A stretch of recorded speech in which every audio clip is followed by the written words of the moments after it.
ஜெய் வாசவி. எல்லோருக்கும் இனிய காலை வணக்கம். இன்று 21வது ஸ்லோகம்.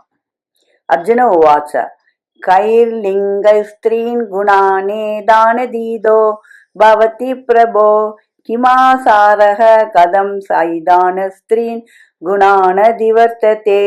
அர்ஜுனன் சொன்னது, இறைவா, எந்த அடையாளங்களால் இந்த 3 குணங்களையும் கடந்து நிற்பவன் ஆகிறான்? அவனது நடத்தை யாது? எங்கனம் இம்முக்குணங்களையும் கடக்கிறான்?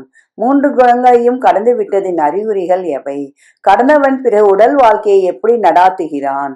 ஒருவன் முக்குணங்களை கடக்க ஆரம்பித்து விட்டான் என்று எப்படி தெரிந்து கொள்வது? இதுதான் அர்ஜுனுடைய கேள்வி. இதற்கு விடை வருகிறது. பகவான் உவாச்சா. 22வது ஸ்லோகம். பிரகாசம் ச பிரவருத்திம் ச மோகமேவ ச பாண்டவா நத்வேஷ்டி சம பிரவருத்தானி ந நிவృத்தானி காங்க்ஷதி. பகவான் சொன்னது, பாண்டவா, சத்துவத்தின் காரியம் ஒளி, ரஜசின் காரியம் செயல், தமசின் காரியம் மயக்கம். இவை வாய்த்து வியத்து அவன் வெறுக்கிறதில்லை. ஒளிந்து விட்டது வேட்கை யுறுகிறதில்லை. சத்வகுணத்தில் கட்டுண்டிருப்பவன் அறிவையும் இன்பத்தையும் வேண்டுகிறான். சாஸ்திர ஞான பற்று மிக வல்லமை வாய்ந்தது. எளிதில் அது மனதை விட்டு அகலாது. கேள்வி அறிவும் இன்பமும் வாய்க்கத்தகாத விடுத்து ஒருவன் பேராவலோடு அவைகளை நாடுகிறான். சத்வகுணத்தை கடந்து அப்பால் சென்றவனுக்கு இந்த விருப்பு வெறுப்பு இரண்டும் இல்லை. ரஜகுணத்தின் வசப்பட்டவன் சும்மா இருக்க முடியாது. ஏதாவது செய்து கொண்டே இருக்க வேண்டும். சில கர்மங்களில் அவனுக்கு பெரு விருப்பம் உண்டாகிறது. வேறு சில கர்மங்களில் தாங்கவனா வெறுப்பு உண்டாகிறது. நல்ல கர்மம் என்று தனக்கு தோன்றுவதை அவன் ஆவலோடு செய்கிறான். கெட்ட கர்மம் என்று தோன்றுவதை அவன் சினந்து வெறுக்கிறான். குணத்தை கடந்தவனோ மறந்தும் கேடுடைய கர்மம் செய்ய முடியாது. தோட்டியின் வேலையிலிருந்து தேவாராதனை ஈராக எத்தொழிலையும் அவன் பற்றற்று செய்கிறான்.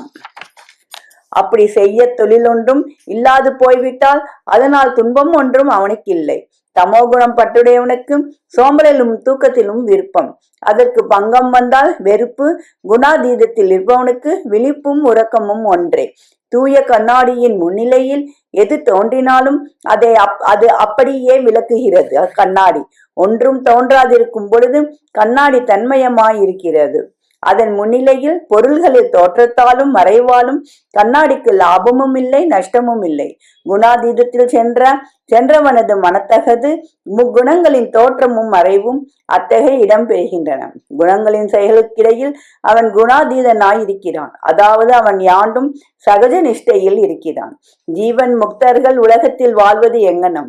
மீன்கொத்தி பறவைகளை போன்று அவர்கள் உலகில் வாழ்கிறார்கள். அப்பறவை நீரில் ஆள முழுகுகிறது என்றாலும் அதன் சிறகுகள் தண்ணீரால் நனைவதில்லை. 2 துளி நீர் ஒட்டி கொண்டிருக்கும். ஆனால் சரீரத்தை அசைத்து சுலபமாக அதனை நீக்கிவிடுகிறது. இது ராமகிருஷ்ணர் உபதேசம். நன்றி, வணக்கம். இப்படிக்கு லதா ஸ்வரூபம் விருத்தாச்சலம்.